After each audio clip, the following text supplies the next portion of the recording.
Essentially the same unappreciative crowd full of scumbags from last night. Taking over me, and I can hardly breathe.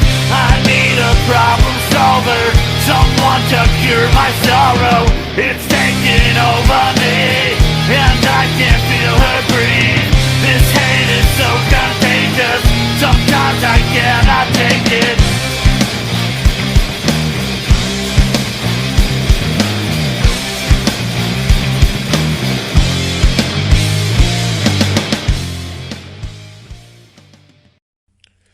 Hello again, wrestling fans. It's Sean, coming to you from London, Ontario, with another edition of the Scumbags Wrestling Podcast.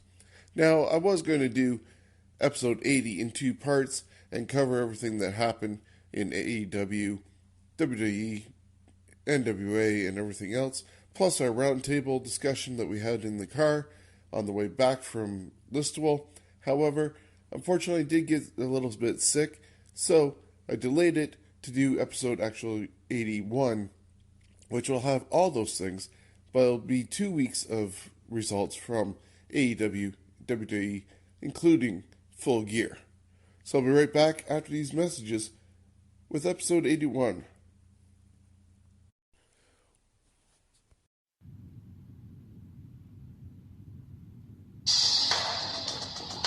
Are you looking to get into the wrestling business? Well, look no further than the Tyson Dukes Wrestle Factory, located right here in London, Ontario. Tyson has over 20 years of experience in the wrestling world, and he's even been brought down to the WWE Performance Center to be a guest trainer.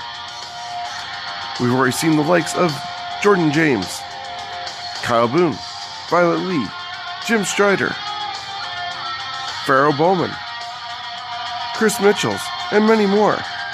Plus, the new generation that are coming from the second group, such as Josh Pine, Shiloh, Nova, Frankie War, and many more.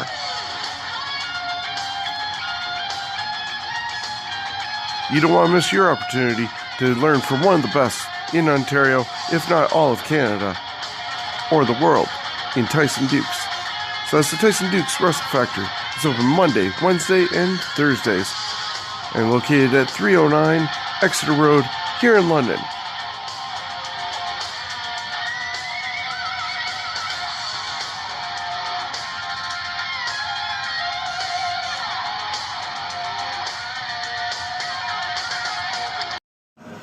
You hear the rumble in here?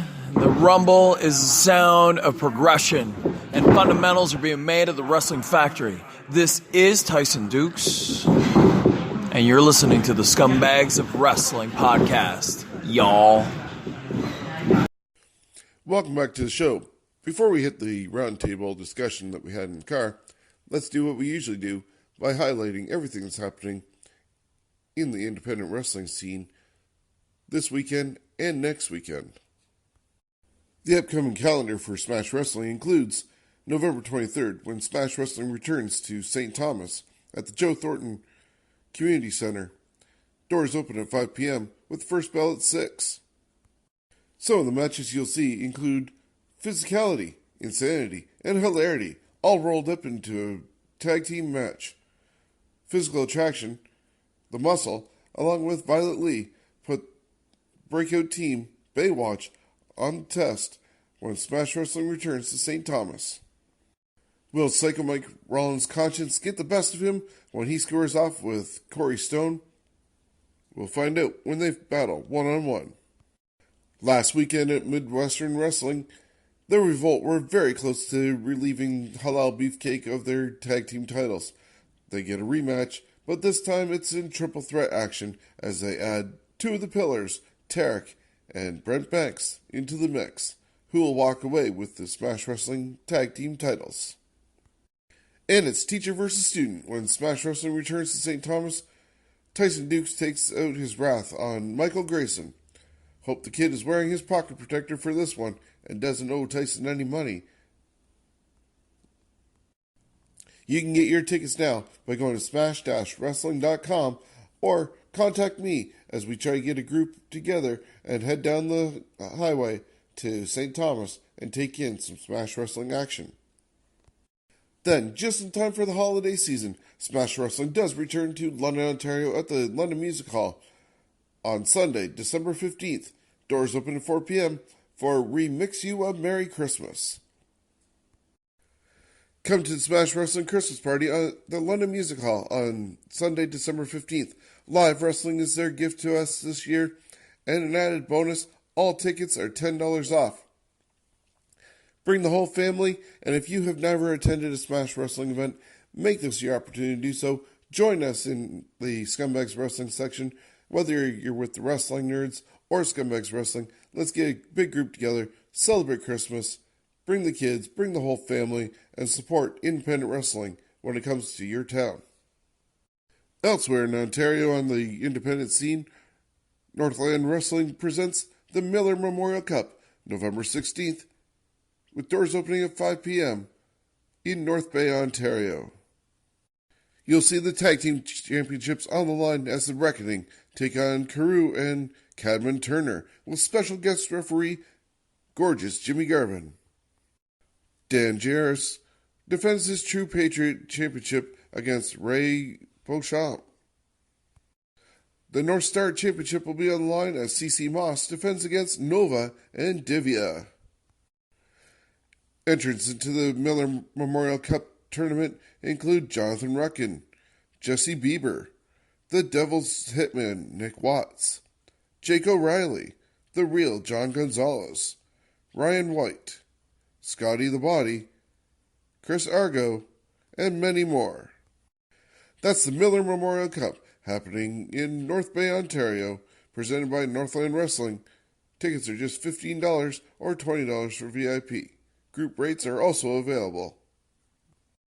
Then on Sunday, November 17th, Pro Wrestling Eclipse presents November Bash 2019, happening at the Royal Canadian Legion Branch 43 in Oshawa, Ontario. Stars you'll see in attendance include Lean Worldwide, the King of the North, Carter Mason, and the Saturday Night Delight, Tyler Terva. You can also catch Lucha Libre action at Tequila Fest here in London on November 16th. Looking at next weekend's calendar, there's Crossbody Pro Wrestling Showcase number 23 on November 22nd in Kitchener, Ontario. On November 23rd, New School Wrestling presents Secrets Out in Hamilton, Ontario. On November 24th, MAPW Wrestling presents Smashed into Pieces, happening in Hamilton, Ontario. This actually will be MAPW's debut show, and promises to deliver a night of high energy, hard-hitting extreme action. The show is being put together in conjunction with the upcoming feature film, Deathmatch Dad. And don't forget that November 29th and 30th are the final two shows of PWA after 14 years of existence. The first one happens November 29th in Guelph, Ontario at the Red Chevron Club, and the final show happens at the Alpine Club of Kitchener on November 30th.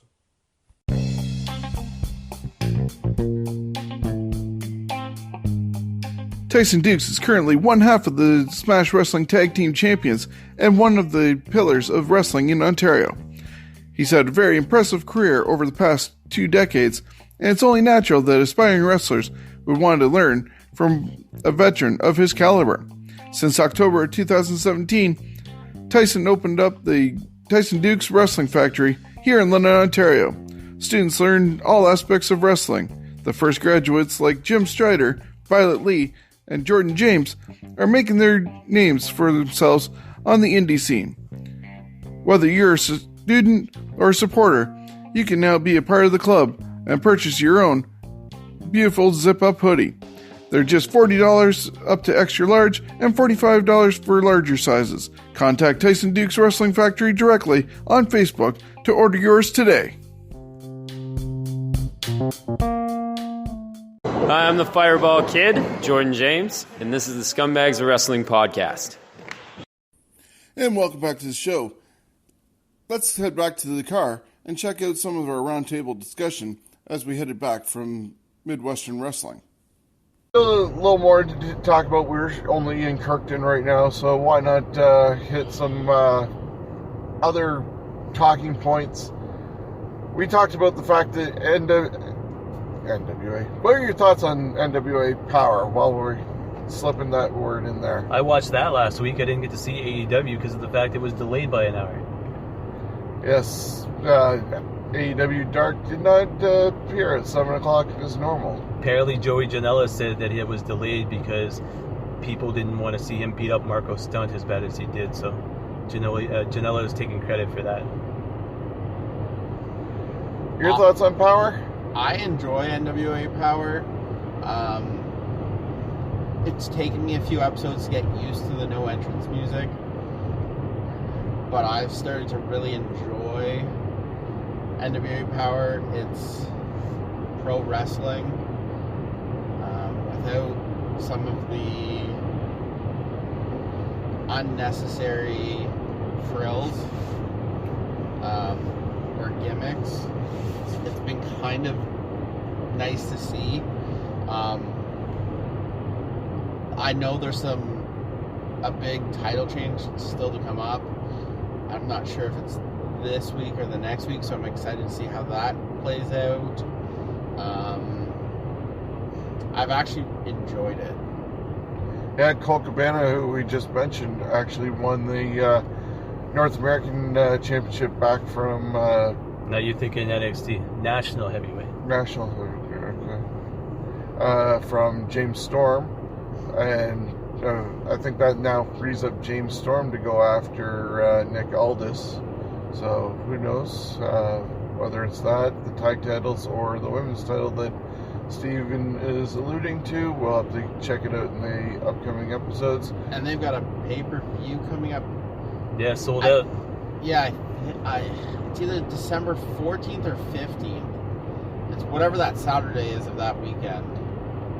The 14th. December 14th. I forgot what is it called. It's on pay-per-view. Looks like it could be a good thing to watch. So I'm going to cheap plug my website right now. You go to the sharpshooter.ca, you'll be able to find out what the heck he's talking about. So we're driving right now. I'm going to the sharpshooter.ca.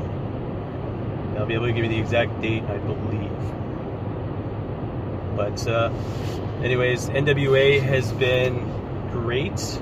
It's an old school feel. It's different because there's no theme music. There's no kind of Scott Hunter announcing going on. The other weird thing about it as well is with there being no theme music, it's you're not used to it after you watch NWA and then you watch AEW or you watch WWE or whatever the case may be. And it's like something to get used to, but it's the talent that they have is absolutely amazing and being able to put over the product that they do on such a small level right now.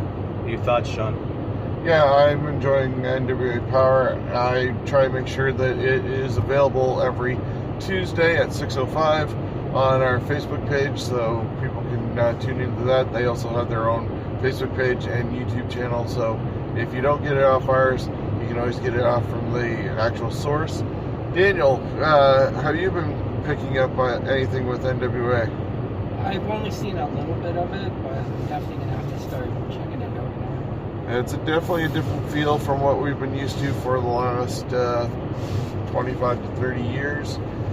Studio wrestling was a major thing in the South, and especially with like Jim Crockett promotion and Mid-South Wrestling. So it's a huge throwback to a era gone by. So the cool thing is just NWA Into the Fire is the next pay-per-view, or the pay-per-view. Sold out on December 14th. They've got 2 sets of tapings, December the 15th of NWA Power, which is also sold out. And it looks like you can get tickets to the 16th show, but having 2 back-to-back sellouts like that with probably a third on the way is pretty cool. Yeah, no complaints on that one. Right, there's plenty of room for more wrestling. Of course, that fills up your whole week with Monday Night Raw on Mondays, Tuesdays being NWA, AEW Dark, and Impact. Wednesdays with AEW Dynamite and NXT. Thursdays, well, you get your NXT UK. Fridays with SmackDown. Yeah, just a loaded Monday through Friday feel, and then when you throw in your UFC, AEW pay-per-views happening on Saturdays and WWE pay-per-views on Sundays, you got non-stop wrestling going on. So we going free-for-all right now? Sure. So whoever wants to comment on this, I'm a huge fan of New Japan Pro Wrestling, have been for a while. They've finally just announced some of the matches for the 2-day show. For first time in history, they're doing Wrestle Kingdom back-to-back days. So you'll see the 4th and the 5th, with New Year's Dash, I think, being moved to the 6th. But 4 matches so far. You can comment on this if you guys want to. Jay White, who people have seen at Smash Wrestling, taking on Naito for the Intercontinental Championship. Obviously, White is the champ. Naito is the former champ. Second match announced, Will Ospreay, champion, WGP Junior Heavyweight Champion, taking on the returning Takahashi. So if you're not familiar with him, go back. He's been injured on the shelf for about 16 months. So it should be a good return match going up against Ospreay, who a lot of people will be familiar with his Twitter war with Seth Rollins. Third match announced, and this is, I don't know if this is just Jushin Thunder Liger's last match or last series of matches, but it's got him, Tatsumi Fujinami, the Great Suzuki, or the Great Sasuke if you want to call him, in Tiger Mask, taking on Sano, Otani, Takaya, and Taguchi. Taguchi's one of the regulars there. So 8-man tag team match. Maybe just thoughts on Liger finally giving it up and retiring. And then another match that was announced, Okada versus Kota Ibushi. People remember Ibushi from, obviously, the Cruiserweight Championship or the Cruiserweight Classic. And then I believe Jericho is fighting Tanahashi on the second night. So that'll be interesting to see as well. Anything as far as those matches go that stand out? And Sean, I know you grew up WCW based. Thoughts on Liger retiring? Well, Liger's had quite the career. I think they just recently unmasked him or something like that. So if he's ready to go out and hopefully not pulling a Terry Funk, I hope he has a really good retirement tour. And some of those matches definitely look interesting. Be great to have an English version of the commentary and just be able to enjoy it. I'm not a huge on New Japan follower because there's just so much here in North America for starters. So your thoughts on Jericho returning to fight Tanahashi? Well, it's good that he has that open relationship, because AEW is not having a relationship with New Japan after they left, along with not having a relationship with Ring of Honor, which has lowered their value as well. So those guys stepping away, the Elite, has kind of hurt both organizations a bit, so they've had to rebuild. So would you trade in AEW, though, to basically go back to the days of New Japan with the Elite? Well, if it means more ability to wrestle, because there's always tournaments galore in New Japan. But I asked that with the reasoning being is because of the fact New Japan just launched New Japan Pro Wrestling America, set to happen in 2020. So now you've got yet another promotion trying to run the States. And whether or not the market's going to be oversaturated, who knows?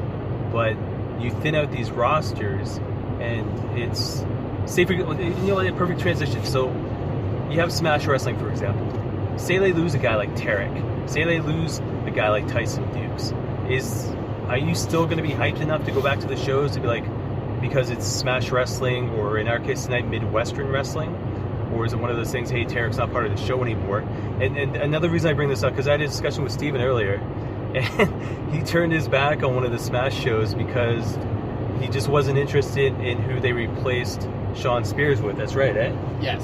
And that's a passionate wrestling fan right there, not one to pay for a product or, change his mind on the product because you're excited to go see Shawn Spears. You're excited to go see Tarek. I was excited to go see Orange Cassidy. I was like, hey, sure, why not? I heard some hype about this guy.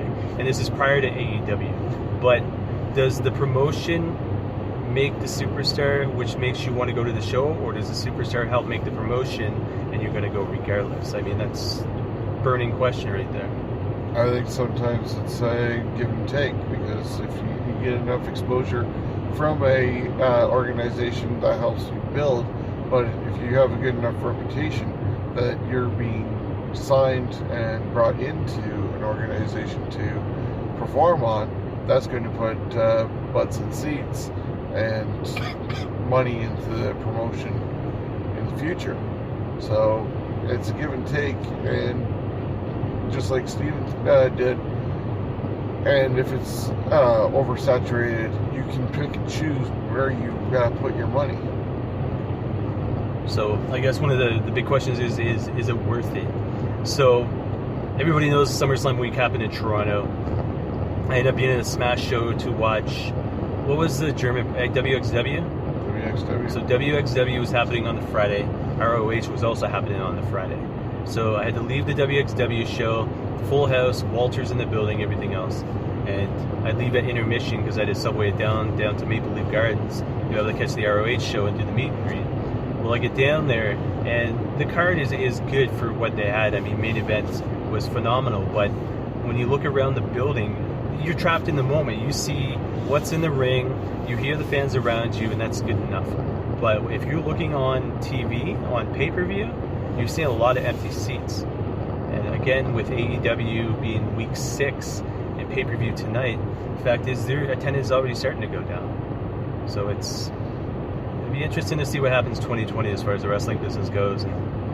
I'm interested to see New Japan America, or New Japan I forget what they're calling it, New Japan USA? Yeah, I think it's New Japan USA. I'm interested in seeing it. I don't follow a lot of New Japan pro wrestling. It's just, like Sean said, there's so much here in North America already. Does it piss you off as a fan, though, the fact that they won't come over to the States and interact with, say, an AEW or an Impact Wrestling or an ROH? A little bit, because it's tough to find, like, I find as soon as you find a commentary team that you can get behind for New Japan, it's changing. Then you finally can get back into them, and it changes again. And then the voice, the commentary team can make a product that if you're not familiar with it, you can get behind it and start to learn about the product. My only major regret as a wrestling fan is not seeing Jushin Liger live. I would have loved to see Jushin Liger live anywhere. But 2020 will be interesting as in wrestling, independent and the major ones. I think some of the rosters are very thinned out.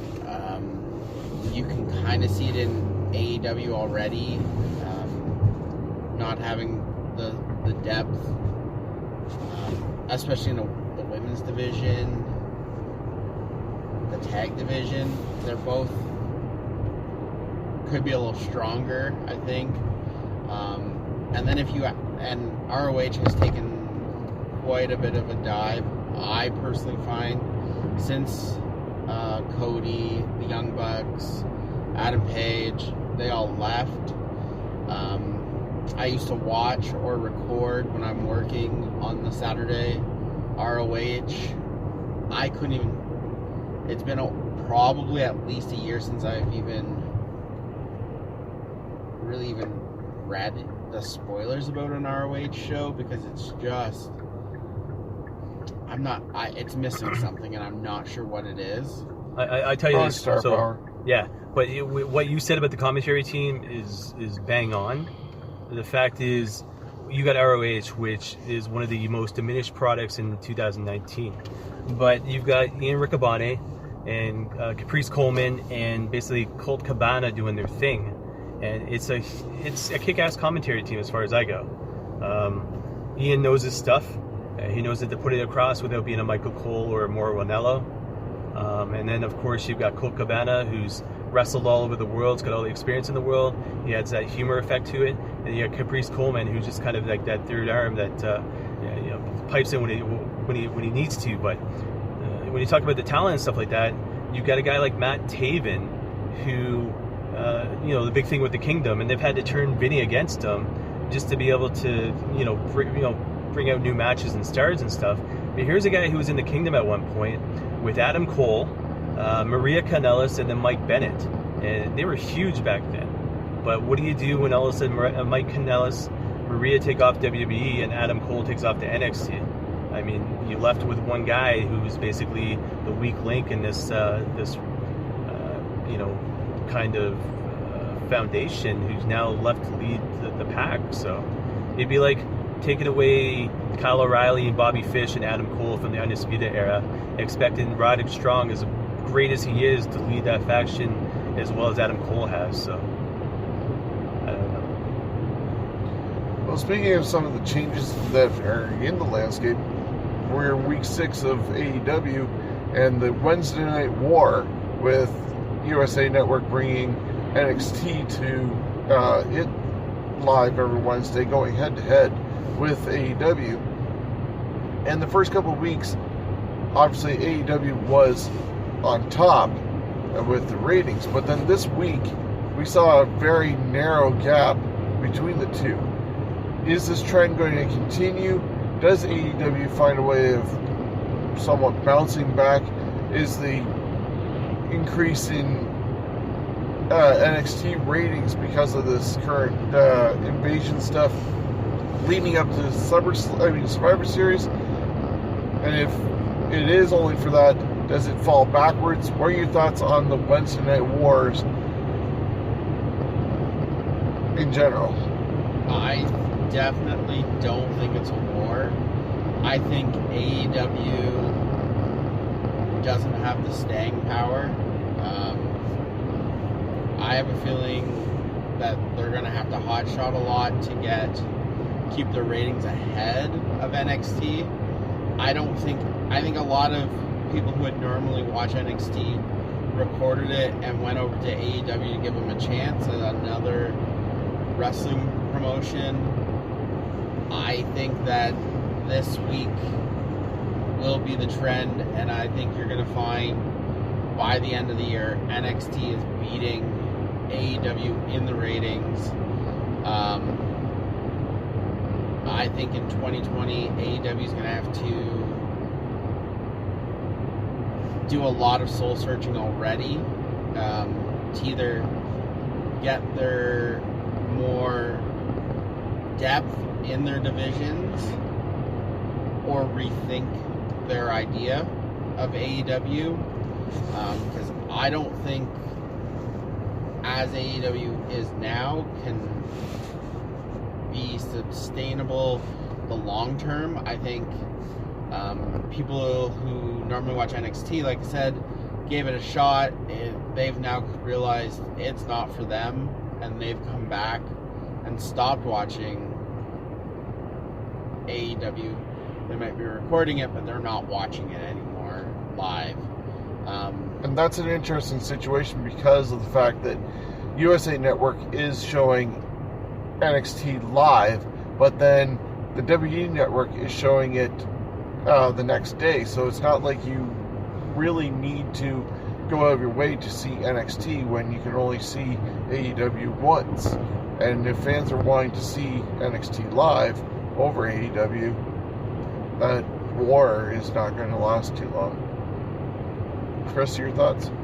So I tell you this, two statements. Number one, disagree with the AEW versus NXT thing. I think AEW just got to stick to their guns as far as what they're doing. They obviously have storylines set up. MJF turned heel tonight, finally. Looked to align himself with the Inner Circle. Looks like from what the report was on the internet, it looked like a Bob Backlund moment when the towel was thrown in, and the MJF ended up turning on Cody after that. So, I mean, that was one thing that they had teased. Another thing looking like they're maybe, teasing Hangman.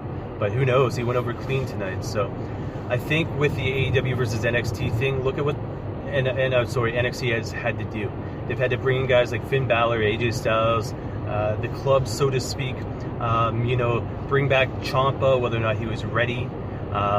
Hook up guys like Matt Riddle and Keith Lee. We're no longer seeing Cameron Grimes squash matches. Don't get me wrong, some of the storylines are great. Like the first ever women's War Games match is coming up. Looks to be great. I mean, Shayna, bringing in Rhea Ripley from NXT UK has been great. But when you look at the original ratings taking place, and NXT was going head-to-head with AEW, with their Undisputed Era, with Matt Riddle, with the Johnny Garganos and stuff like that. It wasn't until Finn Balor came in that all of a sudden things started to go. And now all of a sudden they're bringing in AJ Styles, former WWE champion, current United States champion. They're having to go into their money bags just to be able to compete with Wednesday. And the problem about the last Wednesday show that just took place is the fact is now all of a sudden either Triple H or Vince McMahon behind the scenes are like, oh, we're so close.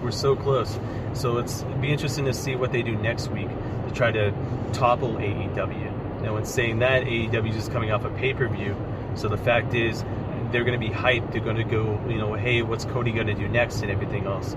And they've got basically greater star power in my mind than NXT has. And once the Survivor Series war is over with, what happens next? Are we still going to see the guys invade NXT? Are we going to see any of the guys go down to NXT? But I can tell you this, and Sean, you'll know this. We went to SummerSlam. Were you excited to see Finn Balor against The Fiend, or were you excited just to see The Fiend? I wanted to see Finn Balor versus The Fiend, but I also would prefer to be the Demon, Finn Balor against The Fiend. So this whole refreshing thing, though, of Finn's career in a way going back down to NXT and rumors of others possibly going from main roster down is what's needed to sustain them for being a viable third brand. And that's the thing, though. NXT is the third brand. Let me ask you guys against AEW. Let me ask you guys something, because Ciampa cut a promo on Wednesday saying NXT. He always got asked when he was going up to the main roster, and he goes, NXT is the main roster. And he's saying this in front of about 250 fans. Can you legitimately say that in front of that many fans when you're trying to be better than Raw and SmackDown? You have to believe everything you're saying, and it has been looked upon by the fans as being better than the main rosters. When Finn Balor came from the main roster down to NXT, he likened it to a Hollywood movie versus Broadway. There's a bigger microscope on Broadway because you're in a smaller audience that has to come and see you, and there are no real safety nets as opposed to a Hollywood production, which is what the main roster is. So you have to kind of work yourself twice as much just to get over and be crisp. I also prefer, I think the WWE main roster has gotten so big, it's too big. That's the problem with the WWE Raw and SmackDown. It's too big. Where AEW has the problem that it's not big enough. I find AEW's got that perfect mix of talent, talent right now, and future talent. To me, Matt Riddle is future WWE champion. He has the it factor. The Undisputed Era, they're going to be major players in the WWE long term. I don't see an issue with some of the guys going back to NXT to get refreshed and get a new lease on life. Better than some of them doing nothing on the main roster. Case in point, to me, Sami Zayn. All the talent in the world doing nothing on the main roster. Former NXT champion has never won a belt since he moved up. So I would personally love to see him back in NXT competing for the titles. It's just I don't necessarily have a problem with some of the guys going back to NXT even after Survivor Series. I hope that after Survivor Series, the brand splits kind of stay Established. solid. There's an NXT brand, there's a Raw brand, there's a SmackDown brand. It's very rigid. Is this one of these things, though, where it's Vince McMahon and Triple H? Triple H knows how to build them, and Vince McMahon doesn't know what to do with them when he gets... Taking point, Johnny Gargano. Sean, you would know this because of the fact that the amount of times you probably saw him in Smash Wrestling. One of the most God-gifted talents out there. Huge NXT following. You know, Takeover the night before SummerSlam, and huge match was at Adam Cole. But he had like one match maybe on the main roster. At the same time they had Aleister Black and Ricochet come up. And then look at the way they wasted him. Yeah, unfortunately, Vince likes to pick from NXT the top guys, but then The Lars Sullivan, there's a case in point right there. Oh, I forgot about him. It's like, let's book a lot of people have. Like, book this guy because he's big. Look at what they did with AOP. They are big, and they wasted those guys. Well, yeah. The Ascension. The Ascension. I think I'm a big Aleister Black fan. He's being wasted. In his black room. Yeah, I would much rather see some of these guys stay in NXT or go back to NXT. Andrade, another guy. I don't think he's ever held a WWE title. No, he was up for... no, he didn't get a title. He's getting close to it. He came close, I think, with Bobby Roode. Now he's hooked up with Charlotte in real life, and that's why everybody is over on Raw like they are currently. Well, they didn't break up any couples. But what do? They put him in back-to-back matches with Sin Cara and this new girl that they brought up. Yeah. But look at Bobby Roode. But how is he... I'm not even sure what he is anymore. He went from an Impact or TNA, whatever you want to call it, the It Factor, to the Joke. Because it's painful to watch. Yeah, Another example of Triple H building a guy. Yeah, he's teamed with Ziggler, but he did well in NXT. Gets brought up to the main roster, and he's a theme song. Yes. That's all he is. Even their attempt to have his Cody Rhodes mustache gimmick, that didn't last long. This isn't wrestling related, but if you head this way through campus, it's quicker. Yeah, I just want to throw something in. Yeah. Daniel, you're still awake. Yeah. Speaking of NXT, how you guys know William Regal coming out and giving Shotzi Blackheart an NXT contract? Where do you see that going? You know, here's a question for you. What do you think about that? Shotzi being called up to the main roster. I know last weekend was her final independent appearance.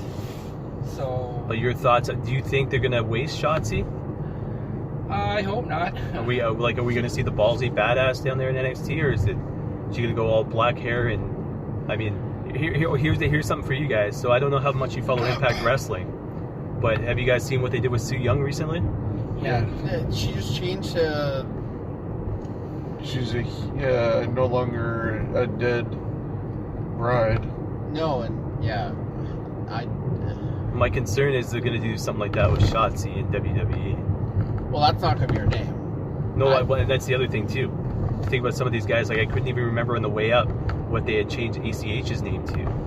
So I mean, Jordan Miles. Jordan Miles, yeah. Well, it was what? Shotzi Blackheart, Scarlett Bordeaux, someone else, and a ref they just started. Yeah, some other girl named Indy Hartwell, and it was a referee from Evolve. So here's a question for all three of you guys. So when they get moved to this roster, they get moved to NXT, they get moved to WWE, their name changes, their gimmick gets hyped up a little bit more. Do you guys still follow them the same way, or is it one of those things like, hey, they're WWE branded now, so forget about them?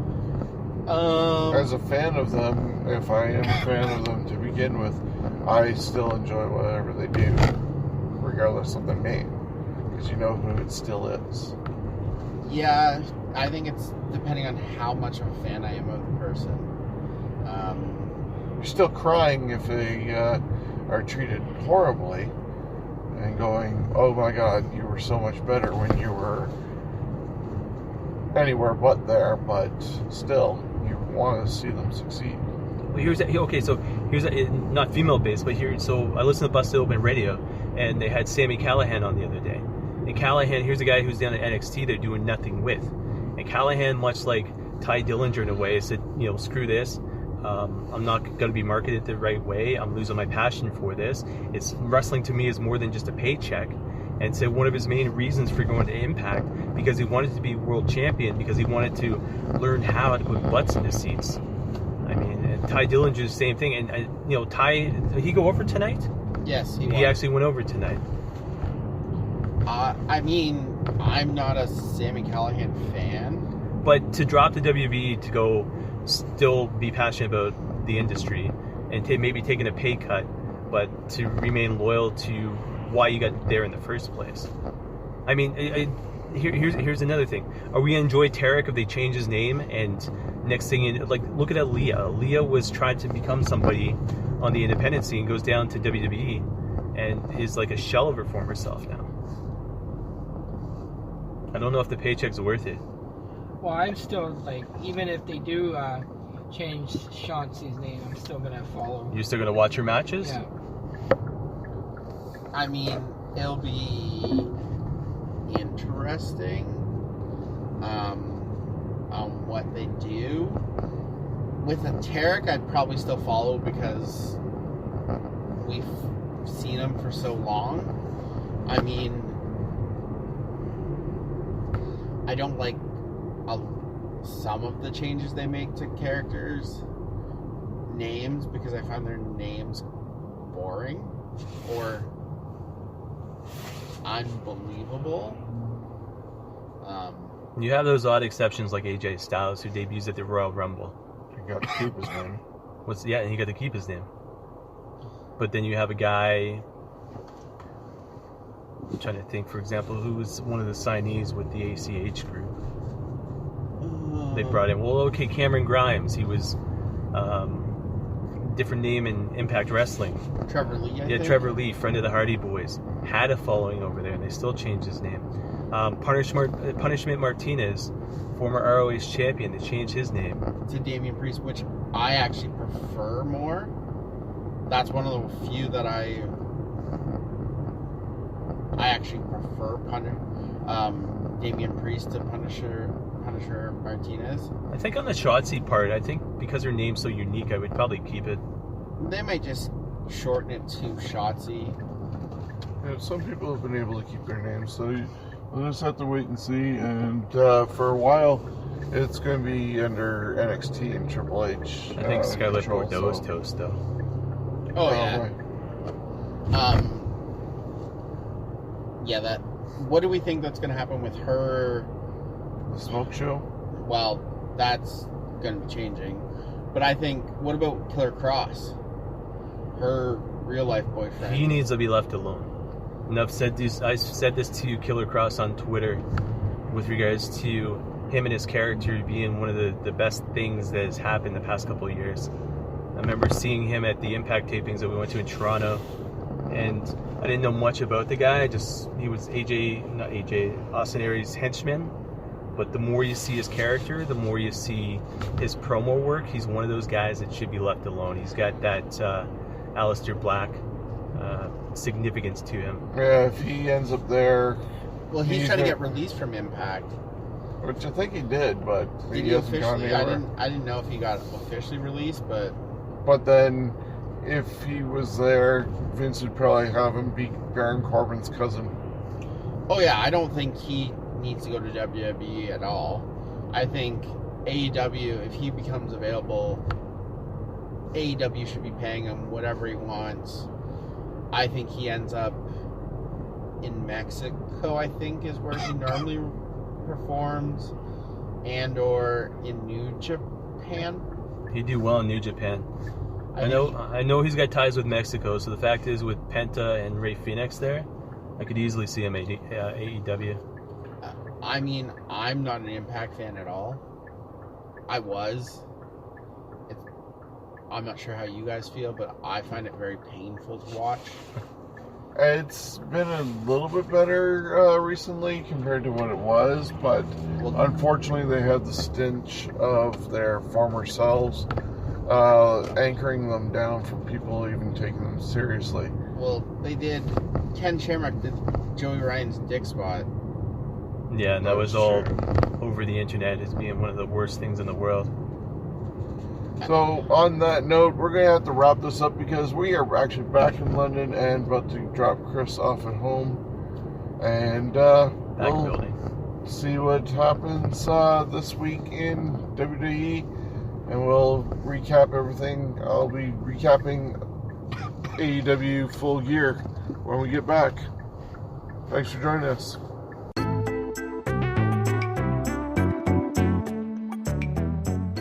Hey wrestling fans, join me each and every Friday on our Facebook or YouTube channel for the production line. I stop by the Tyson Dukes Wrestle Factory and catch the stars of tomorrow being built today here in London. Tyson's been in business for the last 2 years, and we've already seen stars come out of the factory such as Violet Lee, Jim Strider, Alec Realm, Jordan James, The Wavemaker, Kyle Boone, the smartest man in wrestling, Michael Grayson, Cyrus Bowman, Rodney Matthews, and Tyson's own son, Ethan Dukes. Many more of the students of the future are seeing their way to the rings in arenas nearby you. You don't want to miss the production line, where you can see the beginnings happening today. On the production line, each and every Friday. Check us out on Facebook or YouTube.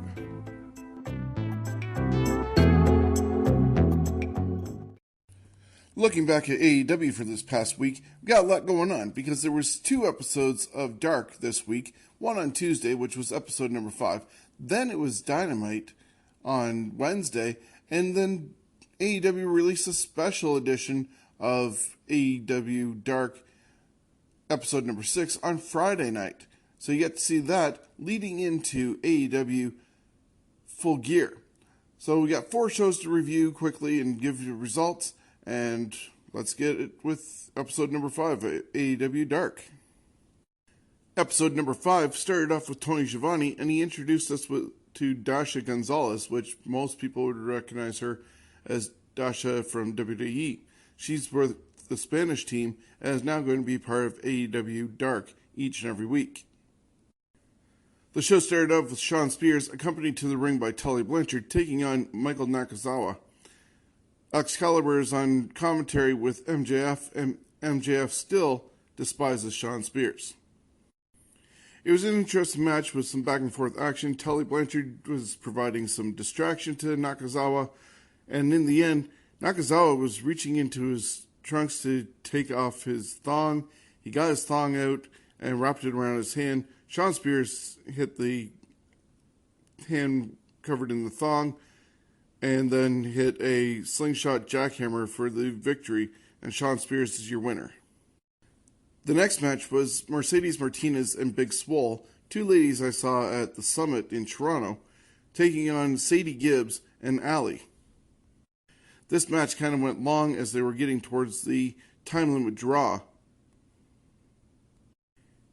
Allie ended up preventing Swole from doing the Romero special, and then Allie went after Mercedes Martinez and hit a lucha arm drag and took her to the canvas. Big Swole caught up and charged right back in and got hit with a super kick. Sadie Gibbs got up top, hit a nice moonsault, and that was the ending of the match. The winners were Allie and Sadie Gibbs before the time limit expired. There was a video of Britt Baker talking about the injury she sustained when B. Priestley stomped her in the back of the head and didn't even follow up with a call or text to find out if she was okay, unlike other stars did. And so it basically broke the rule of professionalism if you hurt somebody to follow up with. So then she started talking about their match at Full Gear and how she was going to exact revenge on Priestley and get her to tap out using her mandible claw. There was a video with Cody talking about Jimmy Havoc being signed and how he went from undesirable to undeniable, just like Cody did. And so that whole little interview took place, which led to the next match, Jurassic Express, Marco Stunt, and Jungle Boy taking on Jimmy Havoc and Joey Janela. A lot of high-flying moments in this. They even tried to get out the staple gun and everything, all the toys that Jimmy Havoc and Joey Janela like to use. And the finish came when Janela hit Marco Stunt with a super package pile driver, and they got the victory with pinning Marco Stunt. Jimmy Havoc was bleeding from everything that happened and threw the staple gun at Janela and just walked away as Janela was celebrating. Backstage, Janela got confronted by Tully Blanchard, and that was a big enough distraction for Shawn Spears to attack Janela from behind. Janela got beat up, had his mouth pried open, and they shoved a lit cigarette into Janela's mouth. The camera didn't really get to see everything, but you could hear Janela doing some screaming from what had happened with the whole cigarette thing. That took us to AEW Dynamite on November 6th, and that came to us from the Bojangles Coliseum in Charlotte, North Carolina. And this was their go-home show before Full Gear. The regular commentating team of Tony Schiavone, Excalibur, and Jim Ross were at the helm tonight, and the first match was the Bastard Pac taking on Trent, who was accompanied by Chuck Taylor and Orange Cassidy. Orange Cassidy attempted to do some of his shtick with the kicks, and Pac was having really nothing of it, and he took out Orange Cassidy pretty good. The ending came with a kind of strange effect because the Black Arrow got hit on Trent for a 2 count, and this is what we talked about earlier with the fact that the referee did not make the count even though Trent did not kick out, and so it looked really awkward, and that's when Pac then put on the brutalizer and Trent then tapped out. After that match, Pac got on the microphone and directed his anger towards Hangman because they were going against each other at Full Gear, and said that he was going to have his work cut out for him. The American Nightmare Cody came out, and he was interviewed by Tony Schiavone in the ring. Of course, Cody mentioned guys like Eddie Graham, Cowboy Bill Watts, the American Dream, Dusty Rhodes, and described them as titans in the business that also were doing business while also wrestling, and there's a lot of a stigma on that. And so he said because he's also management, just like his dad was and stuff like that, he was not going to be doing that sort of routine of putting himself over and giving himself title matches all the time. And so that if he didn't beat Chris Jericho at Full Gear, he was no longer going to challenge for the AEW Championship ever again. And then he called Jericho a carny succubus, and that on Saturday, after 14 years, he was going to go from undesirable to undeniable and become the new AEW champion, eating the Inner Circle alive. It was pretty much one of the only things of the evening that stood out. Of course, we did also mention the Jericho promo that I'll talk about in just a couple minutes. The next match was Dark Order, Stu Grayson, and Evil Uno, who were accompanied by the Minions, taking on Private Party. And so they ended up handing out third place medals after this was done. And the ending came when both teams were executing some super tag team combinations on one another. And Private Party hit a silly string on Evil Uno, and then they hit Gin and Juice on Stu Grayson to pick up the victory. This victory also put them in a triple threat match with SCU and the Lucha Brothers for the tag team titles happening at Full Gear. That match was then followed up by the video package that was spoofing Cody's video that he was concentrating on becoming the AEW champion. And instead, Chris Jericho was doing sort of the same thing and having members of the Inner Circle giving comments. There was even Virgil, aka is listed in there as Soul Train Jones, his original name before he became Virgil. And there was reference to breadsticks and Olive Garden and everything connected to him. There was even a neighbor from church of his aunt who said that she was always knowing that Chris Jericho was becoming the first AEW champion. There was reference from Sammy Guevara about Chris Jericho being the youngest AEW champion in history. And so it was definitely a spoof video, but it was hugely entertaining, and that hyped up his match against Cody at Full Gear. They did a tag team match with women, having Jamie Hayter and Emi Sakura teaming together to go against Portugal's Perfect Athlete, Shanna, in her, I believe, second week on AEW, and the AEW Women's Champion, Rio. As the match was nearing its end, Sakura had hit a Vader Bomb on Shanna, but Rio broke up the pin combination, and moments later the crowd sat in stunned silence as Sakura secured the pin on AEW Champion Rio, and they were going to go against each other at Full Gear, and that is teacher versus student. Brandon Cutler took on the chairman Sean Spears. Spears was accompanied by Tully Blanchard. Spears was wearing a t-shirt that said "No More Garbage Wrestling," obviously in reference to Joey Janela from what happened on Dark the night before. And yeah, Spears made quick work of Cutler, hit a DVD, Death Valley Driver, and got the victory. Tully then slid a chair into the ring for Spears to add an exclamation point to the end of the match, but the bad boy Joey Janela ran down to the ring and made the save and stopped the assault on Brandon Cutler.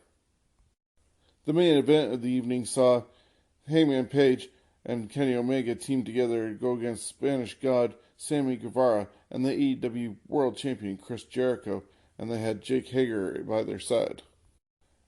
Omega tried to start the match against Jericho, but Jericho decided to tag out to Guevara, and so it started off that way. Omega hit Sammy and then followed up with a jumping back elbow. Page then tagged in his shooting star press on Guevara. As Page was dishing out punishment to Sammy, Jericho finally was able to tag in and began ground and pound offense on Hangman.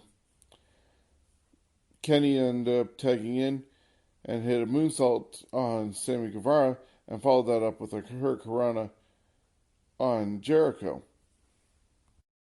As Omega was looking to power up, the referee was distracted and Hager ended up getting a steel chair and hitting Omega from behind. Page got in there and hit Jericho with a lariat, but that didn't stop Jericho for long. He tried to put Page into the Lion Tamer, but Page escaped. Pac then ran out and nailed an unexpected Page, which allowed Jericho to hit the Judas effect on Page for the victory. That's when all hell started breaking loose because the members of the Inner Circle got down there and started putting the boots to Page. Cody made the save along with MJF. John Moxley then came out with barbed wire bat in hand and headed straight after Kenny Omega. So yeah, like I said, all hell started breaking loose as they were getting closer to going Full Gear. The Young Bucks ended up coming out to try and make a save. The broadcast ended with a wild brawl, and it's kind of weird. I hate to look at it in a negative way because I want AEW to succeed, but why does almost every episode, and we've only had 6, at least half of them have ended in brawls as the camera stopped rolling? But of course they had to do this to lead up to Full Gear, which is going to happen on Saturday. So all the participants in some of the major matches all had to be connected that way. And that's how they ended Dynamite this past week. As I said, Friday they had another edition of AEW Dark instead of having it happen this Tuesday. But I guess they wanted to get that out of the way since they probably did commentating before Full Gear, and anything that they wanted to talk about would have had to reflect on stuff before Full Gear. So they got that out of the way, and then Saturday was the pay-per-view. Tony Schiavone and Dasha Gonzalez welcomed us again to the show, and the first match was Hikaru Shida taking on Big Swole in a women's match.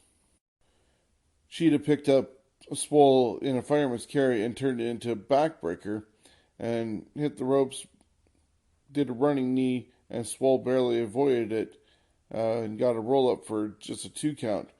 She hit a pump kick and wanted the ripcord, but she ducked it and hit a knee to the face, and Shida then hit the ropes for a big leg drop, and that was it. So Hikaru Shida ended up picking up the victory over Big Swole. Shida was then interviewed backstage, and she was excited over her win. She says she wants to bring Japanese wrestling to North America. She was asked about who her favorite was between Rio and Emi Sakura for the women's championship, and she thought it was a hard choice, but she was going to go with Emi Sakura because she shows true power in big matches.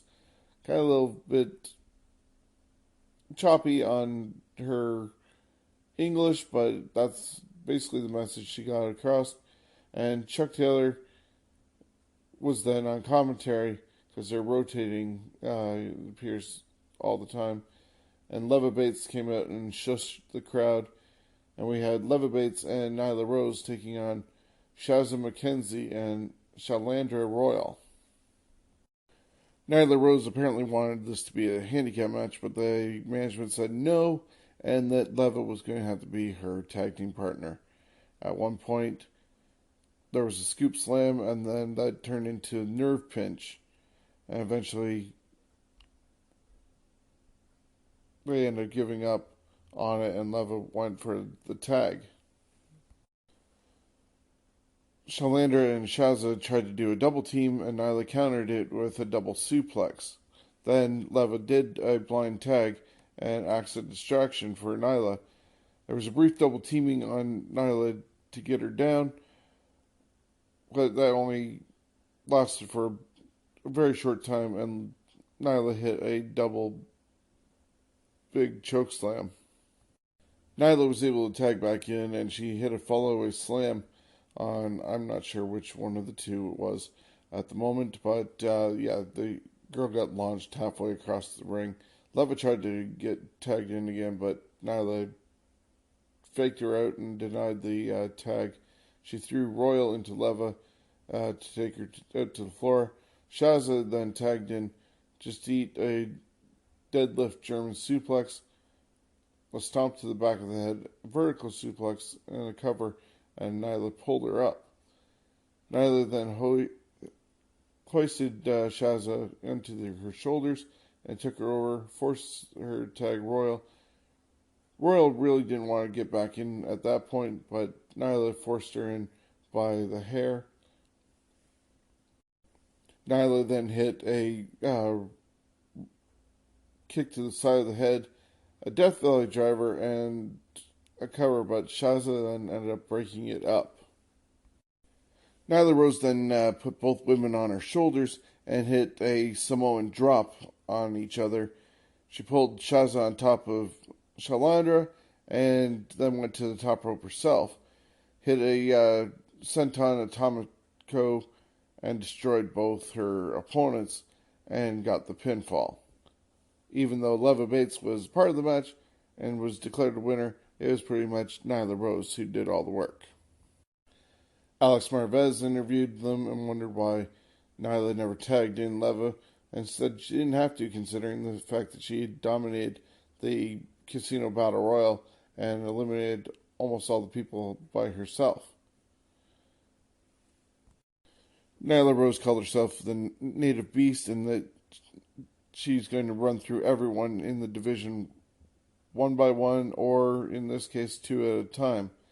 Then there was a video package of Cody and Jericho hyping up Full Gear for Saturday. And that took us to the next match with Kip Sabian and the Hybrid 2 taking on SCU with SEMA. Nearing the end, SEMA had escaped the Fireman's Carry neckbreaker attempt and ducked a clothesline. He tagged in Kazarian, and Kazarian hit a springboard dropkick. He tagged into Scorpio Sky, and they nailed the SCU later, tagged in SEMA for the Meteora, and they picked up the victory. So the winners of this six-man tag match was SCU and SEMA. So that was a busy week of AEW TV with having 2 episodes of Dark and Dynamite leading into Full Gear. We'll be right back with the results of Full Gear. I'm Kyle Boone, one handsome SOB, and you're listening to the Scumbags Wrestling Podcast. Looking back at what happened at AEW Full Gear this past Saturday, the buy-in show was hosted by Excalibur, and he was joined by the Human Suplex Machine Taz and Golden Boy on commentary. The opening match of the night was B. Priestley going against Dr. Britt Baker. These two have a history, as Baker was not able to become a number 1 contender for the Women's Championship thanks to B. Priestley eliminating her from the Battle Royale. Before the match began, B. Priestley had taken off her jacket and threw it at Britt just to try and do some mind games with her. Right off the bat, Britt tried to do her lockjaw submission, but it was way too early to do that, as they had to beat each other down, which they did back and forth between each other. And Baker, near the end, hit an avalanche and a brainbuster on Priestley. Somehow B was able to manage a shoulder capture on Britt Baker, but Baker was able to reach the ropes for the rope break. Baker then hit a ripcord and then a destroyer for the 2 count. Baker followed up with a lockjaw for the submission. That's when the lights went out, and when they came back on, out came Awesome Kong and Brandy Rhodes, and Priestley was a victim of Awesome Kong, who then took a lock of her hair as a souvenir for another woman being taken down. After the buy-in was the full show for Full Gear, and Jim Ross came out to do commentary. The first match of the night was the Young Bucks taking on Proud and Powerful Santana Ortiz. At ringside was the Rock and Roll Express, who had been attacked by Proud and Powerful during the finals of the tag team tournament, as they were supposed to actually present the titles. This match started off even, but then Santana Ortiz made the match a bit ugly with the Bucks, executing some efficient, unorthodox tag team combinations on the brothers. The Young Bucks, though, wouldn't be outdone, and Matt delivered 5 suplexes in a row. The Young Bucks hit Santana with a more bang for your buck, but that was only for a 2 count. Matt was then hit with a cutter from a flapjack from Proud and Powerful, but he managed to get his shoulder up at 2 as well. The crowd began to chant, "This is awesome," and Santana Ortiz hit the street sweeper on Matt Jackson, but Matt countered it in mid-air, and the Bucks tried for the Meltzer driver. Nick injured his leg and gave way mid-air, and Matt placed Nick on top of the ropes. Tried for another more bang for your buck, but Proud and Powerful escaped that with super kicks of their own. Eventually, Proud and Powerful hit the street sweeper on Nick Jackson to get the pinfall victory. Sammy Guevara then came down while he was video blogging at the same time, and he handed socks full with baseballs in them to Proud and Powerful. The Rock and Roll Express came in to help out the Young Bucks, and you saw Ricky Morton hit a Canadian Destroyer on one of the Proud and Powerful members. Up next was the Bastard Pac taking on Hangman Page. This match went back and forth with some blockbusters, pop-up power bombs. There was a Deadeye attempt that was evaded by Pac. Pac ended up hitting the Brutalizer, but Page made it to the ropes. They fell into the ropes, and the referee separated the two wrestlers. Pac went for a Black Arrow, but Page rolled out of the way. And, as I said, it could have gone either way, but Page hit the Deadeye and defeated Pac with a pinfall victory. The chairman, Sean Spears, who was accompanied by Tully Blanchard, took on the bad boy, Joey Janela.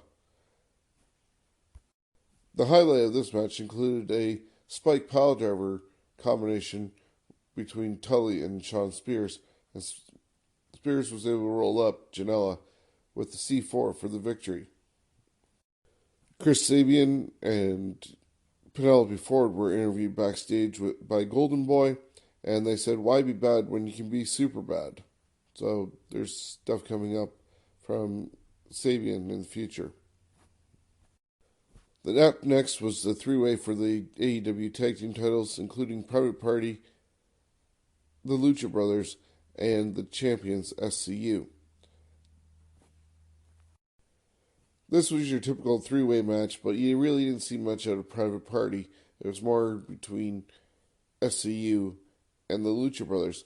But the ending came when Private Party tried for the gin and juice on SCU, but it was scouted enough that they reversed it into SCU later on Cassidy, and SCU picked up the victory.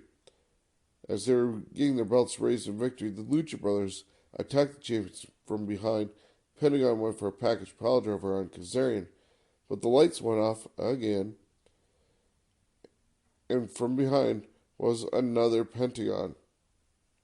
The imposter Pentagon hit an angel's wing and revealed himself to be none other than Christopher Daniels, reuniting with his tag team partners of SCU. The AEW Women's Championship was on the line as Rio defended her title against her mentor, Emi Sakura. This match really didn't have much to it, as Sakura kind of dominated Rio for a while.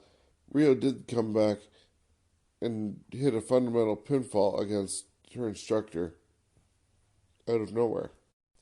Then the last match on the card officially, for matches that counted, was the AEW World Championship. American Nightmare Cody, who was accompanied by MJF, took on the AEW World Champion Chris Jericho, and he was accompanied by Jake Hager. Dean Malenko, Arn Anderson, and the Great Muta were ringside judges should this match have gone the distance, which was, I believe, 60-minute time limit. At one point, Cody catapulted himself out of the ring and landed onto the ramp face first, and he had a huge cut over his right eye. The referee checked him, but they were able to clean up and continue the match.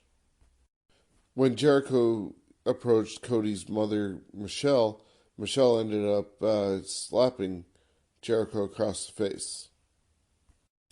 Cody applied a figure four leg lock, and Jericho was able to reverse it.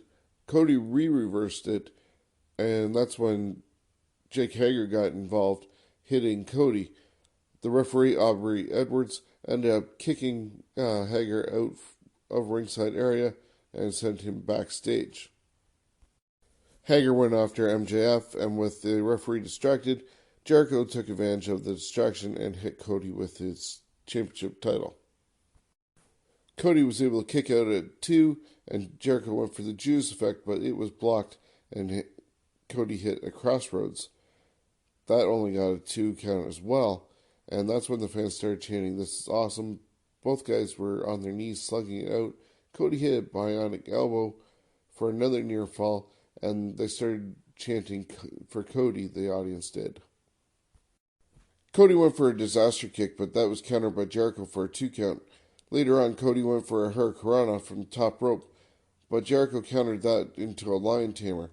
Cody was able to make the crawl to the ropes to get the break.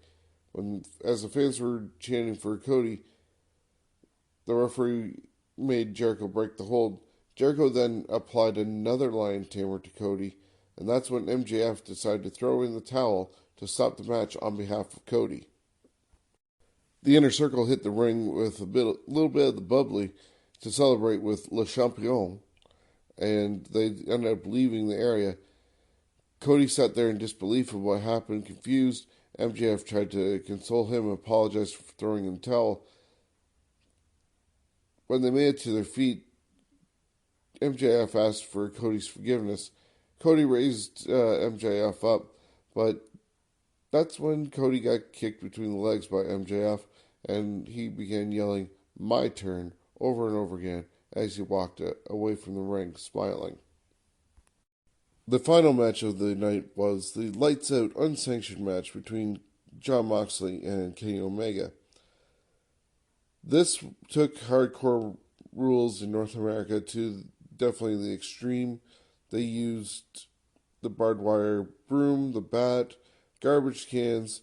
There was beds of barbed wire, including a board full of mouse traps. If it wasn't nailed down, it got used between these guys all over the arena. There was even a bag of glass brought out, which Omega used to slash Moxley's hand. Omega hit a spine buster onto Moxley, crashing down into the pile of broken glass. This definitely was not for the faint of heart, and Omega gave Moxley a big trigger knee. Moxley climbed away on his knees on the entrance ramp. Then Omega got a screwdriver and went after Moxley and dug it into his forehead. Kenny Omega then called out the Young Bucks and Adam Page. He begged with them to finally carry out a barbed wire spider web. Omega went for a one-wing angel, but Moxley countered it into a suplex. Crew had to untangle the two from the barbed wire. Omega sent Moxley through a plexiglass structure with a V-trigger, and the momentum caused Omega to crash through it as well. Moxley then started cutting away the ropes that held down the ring mat, exposing the wood underneath the canvas. Omega hit a Gotch-style power driver and a Paragon shift of his own on Moxley, but only got a 2 count. Omega attempted a Phoenix splash onto Moxley, but Moxley moved out of the way. After an elevated Paragon shift into the pine boards, Moxley earned the 3 count victory over the best bout machine, Kenny Omega. Overall, I think this card was decent. The action before the final match wasn't too bad. I don't agree with them pulling the trigger so quickly on MJF turning on Cody, but that gives him something to go for, as you heard in my predictions on the last show. But yeah, I've read a lot of people's different opinions of that last match with Moxley and Omega. The crowd was hot for it, yes, but I'm not sure if I totally was into it. After a while, the weapons just got to be too much, and it's just like, okay, when can this end? And it was almost 40 minutes of garbage and tools and just constantly using toys. So we'll see what happens going forward and with AEW Dynamite on Wednesday. On Wednesday night was All Elite Wrestling Dynamite coming from Nashville Municipal Auditorium in Nashville, Tennessee. Excalibur, Tony Schiavone, and Jim Ross once again are your broadcast team for this.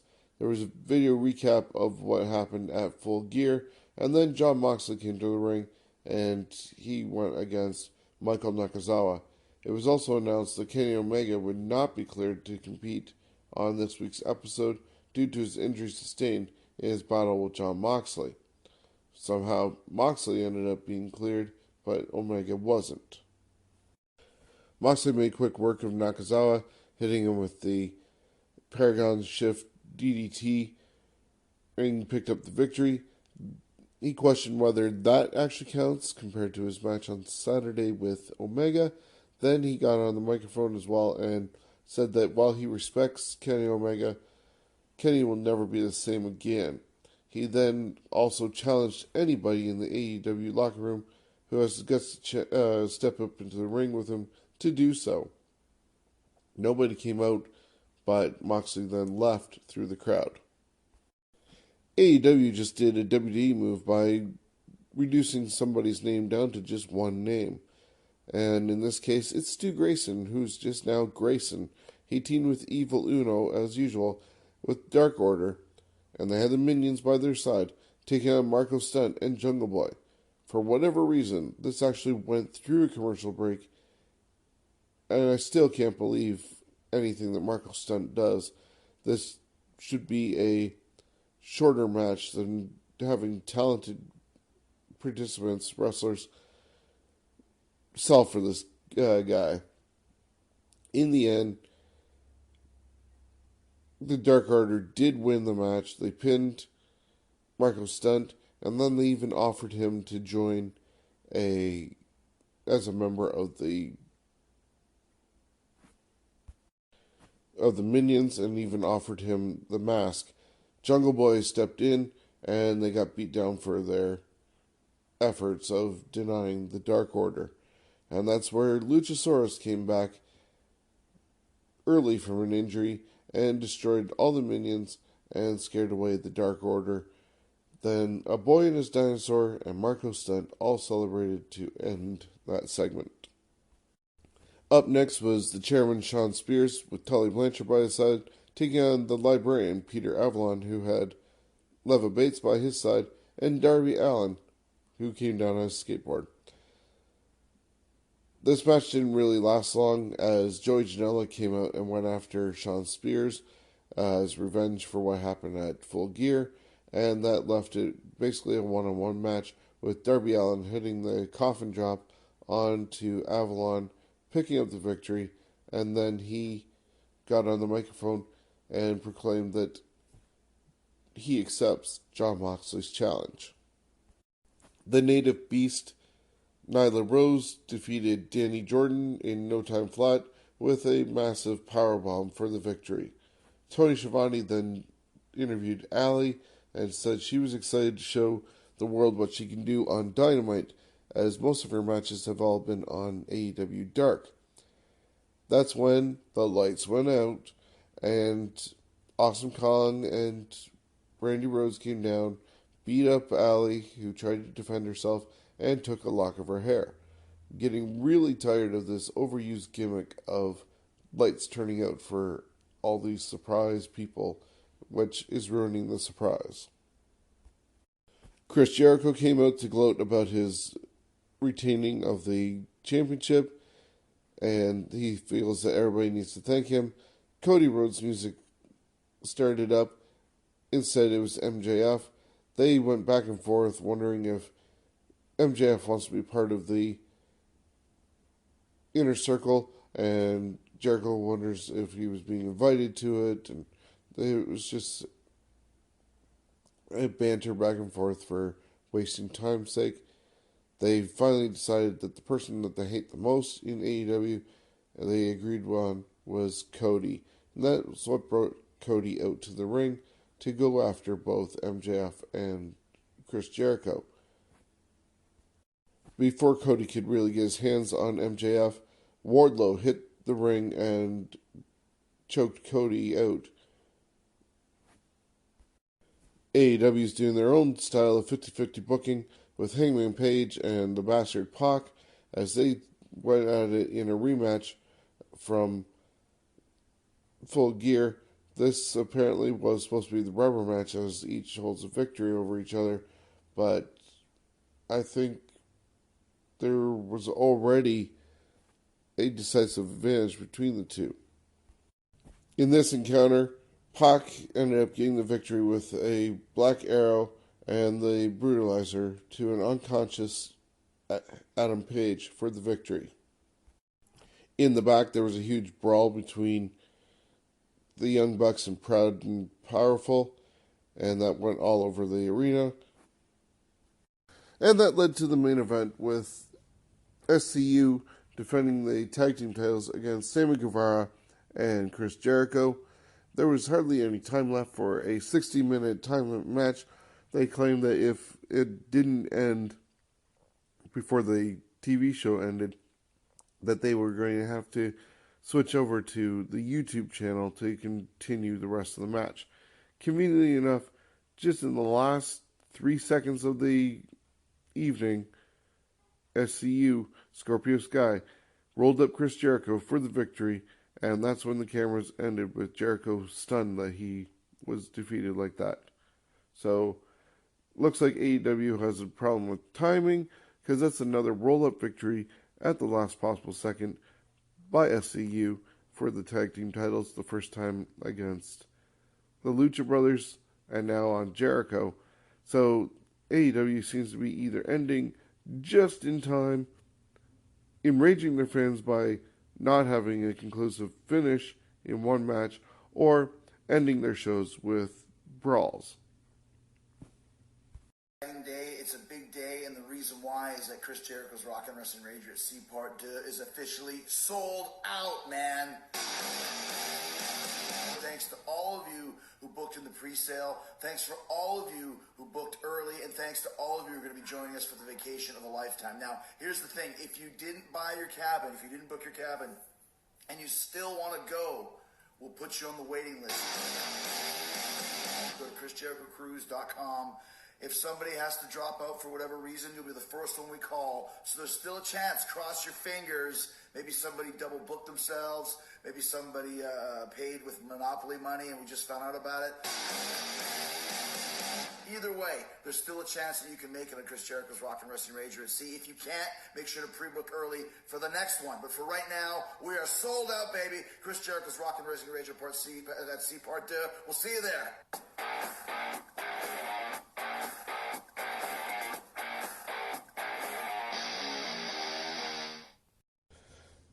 Now let's check out the results from WWE for the last 10 days or so.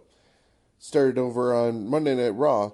After coming off a invasion of NXT on SmackDown, NXT had a chance to invade Raw, and it was the November 4th edition of Monday Night Raw. The show started off with Triple H arriving in a limousine, followed by a few other limousines, so that would give you the idea that NXT was in the house. The show started off then with Paul Heyman and Brock Lesnar in the ring. Heyman said that Brock had quit SmackDown so he could go after Rey Mysterio, and that Raw was going to be absorbing his contract since essentially he can't be fired from WWE. And he can do whatever he wants, that being Brock Lesnar. He put Rey Mysterio on notice and challenged him to come out. That did not happen, so Brock Lesnar went hunting Rey Mysterio and encountered a bunch of people throughout the backstage and beat them up. Eventually, Brock and Paul Heyman had made their way back out to the stage, went after Jerry the King Lawler, thinking he knew what had happened. Dio Madden stepped up and got an F5 through a table for his efforts. That's when Rey Mysterio came out and started laying the beats down on Brock Lesnar with a pipe. After the commercial break, Brock Lesnar was shown limping away towards the backstage. Rey Mysterio was also seen backstage and said that this was payback for what he did to his family, and he was also going to come after the WWE Championship at Survivor Series. In their second week together as a tag team, Charlotte Flair and Natalya defeated Asuka and Kairi Sane, the current tag team champions. This earned them a tag team title shot for next week. Buddy Murphy defeated Cedric Alexander in a decent but meaningless match. Seth Rollins came out to address his loss of the WWE Universal Championship at Crown Jewel to Bray Wyatt, and that's when Triple H came out and said that Seth Rollins is always better when Triple H is in his life, and even offered him a spot in NXT if he was willing to take it. That's when the Undisputed Era came out to confront Seth and try and sway his decision. In exchange, the OC came out to balance things. There was a brawl, including Dijakovic and Damian Priest coming out and attacking the OC from behind when the Undisputed Era hopped down from the ring and went through the crowd. It was more of a distraction. A brawl broke out, and Seth was just left standing there watching it all happening. So he kind of sowed the seeds of doubt of whether he was going to stay with Monday Night Raw or go over to NXT to be with Triple H. Later on in the evening, Triple H and Seth met up again, and Seth said if he was coming over to NXT, he wasn't going to be just another guy. He was going to be the guy, and wanted to challenge Adam Cole to a match at the end of the night in the main event for the NXT Championship, just like Dana Bryan did on Friday. After Sin Cara was distracted by the action of Carolina and Zelina Vega on the outside, they made it into a tag team match, but still, Andrade and Zelina Vega defeated Sin Cara and Carolina in a mixed tag team match. Rusev was in the center of the ring. He wanted a piece of Bobby Lashley, for taking Lana away from him, but then Lana and Bobby Lashley came out. Lashley was on crutches, claiming they had pulled his groin while having sex with Lana, and instead Drew McIntyre took the spot in the match against each other, but then Bobby Lashley attacked Rusev from behind, causing a disqualification, and then out of nowhere, Randy Orton showed up and gave a RKO, and Ricochet had to come for the rescue. There was a backstage interview with Becky Lynch, and that got interrupted by Shayna Baszler. The two did a face-to-face confrontation, talking about their upcoming match that includes Bayley at Survivor Series. The OC defeated Humberto Carrillo and the Street Profits. The Raw Tag Team Champions, the Viking Raiders, made quick work of the East Hampton Polo Boys. The main event was Seth Rollins and Adam Cole. That ended in disqualification because the Undisputed Era and the rest of the NXT locker room ended up attacking Seth Rollins, and the Raw guys cleared the locker room to make the save. He saw Ricochet dive over the top rope into the pile, and the final thing we saw also, though, was Keith Lee soaring over the top rope to flatten everybody in his path. So things are heating up as they get ready for Survivor Series, with all three brands going against each other. 2 days later, it was NXT's turn to hit the airwaves on USA Network. The show opened with the OC making their presence known, and they took out the Undisputed Era and made their way to the ring to address what happened on Monday Night Raw. That didn't set well with Tommaso Ciampa, Keith Lee, or Matt Riddle, who came to the ring and ended up challenging the OC for a six-man tag later on in the night. Pete Dunne defeated Damian Priest. Tainara Conti defeated Santana Garrett. And Shayna Baszler defeated Dakota Kai. This is where a lot of things got set up for the women's War Games, and Mia Yim wanted to make sure she was a part of it. Dakota Kai losing that match made sure that she was not going to be part of the women's War Games match. After the match, Jessamine Duke and Mira Shafir ended up attacking Kai, but the save was made from Candice LeRae, Tegan Knox, and Rhea Ripley. But that wasn't quite enough to tip the scales, because Team Baszler competitors Io Shirai and Bianca Belair arrived on the scene. That's when Mia Yim came out with a kendo stick and made her presence known to even out the odds, and she was then added to Rhea Ripley's team for the War Games match. Angel Garza defeated Tony Nese to earn an opportunity for the NXT Cruiserweight Championship the following week against Lio Rush. Dominik Dijakovic defeated Isaiah Swerve Scott. The show ended with the six-man tag involving the OC, Tommaso Ciampa, Matt Riddle, and Keith Lee. That ended in disqualification as Finn Balor came out and distracted and even took out Matt Riddle. This also meant that Adam Cole needed to come out and get revenge for what the OC did to them, ambushing them earlier in the evening. After getting rid of the OC, that left Adam Cole turning his attention to Tommaso Ciampa and hitting the last shot. The only two people left standing in the ring was Adam Cole and Finn Balor. As the show went off the air, and a lot of things need to be settled as NXT gets geared up for not only Takeover, War Games, but also defending their territory and impressing at Survivor Series. SmackDown then, 2 days later, had King Corbin in the middle of the ring insulting Roman Reigns. This led to their match that was going to happen later on in the evening. The New Day defeated the Revival to win the SmackDown Tag Team Championships, taking them out of the three-way match that was supposed to involve the Raw and NXT Tag Champions. With SmackDown being in the UK this week, it was only a matter of time before the NXT UK talent made their presence known, and Imperium did so by attacking Heavy Machinery.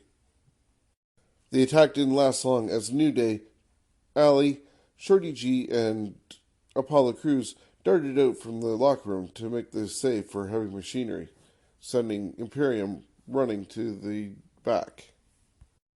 Shinsuke Nakamura and Cesaro defeated Shorty G and Ali as Daniel Bryan watched on. Shinsuke Nakamura hit the Kinshasa on Ali to pick up the victory. After the match, Sami Zayn encouraged Daniel Bryan to join the trio in the ring, but the former WWE champion decided not to, at least for now. Later on backstage, Sami Zayn confronted Daniel Bryan about not choosing to join them and just wanted him to say what he wanted to say. But then the lights went out, and when they came back on, they were all red, and Sami Zayn took off in time, but Daniel Bryan wasn't so lucky as he got attacked by the Fiend, Bray Wyatt. Sasha Banks defeated Nikki Cross before NXT Women's Champion Shayna Baszler made an attack on Bayley. Bayley had been attacking Nikki Cross, and that's when Shayna Baszler showed up, and this set up more for their triple threat match at Survivor Series.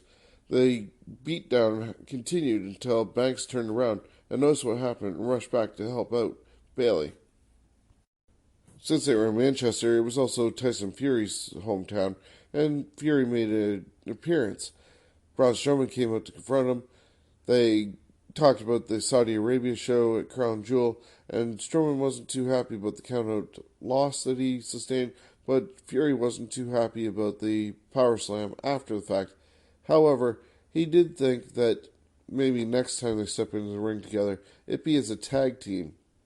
Strowman didn't think there would be any team stupid enough to get into the ring with him, and that's when the B team showed up, and, well, they proved themselves right for not being able to stand up to these two guys, as Fury and Strowman took out the B team and ended the segment shaking hands and celebrating together. The team of Carmella and Dana Brooke ended up defeating Fire and Desire, and this gave them a spot in the women's SmackDown team for Survivor Series. The main event was King Corbin against Roman Reigns. Dolph Ziggler and Robert Roode came to ringside, and they provided enough distraction for Corbin to end up hitting the End of Days on Roman Reigns and picking up the victory. This week's Monday Night Raw was also from Manchester, England, as it was taped right after SmackDown on Friday and shown on Monday. For whatever reason, Natalya was not on this trip, and so Becky Lynch took Natalya's spot, teaming with Charlotte Flair to go against the Kabuki Warriors. The Kabuki Warriors picked up the victory over Charlotte and Becky Lynch.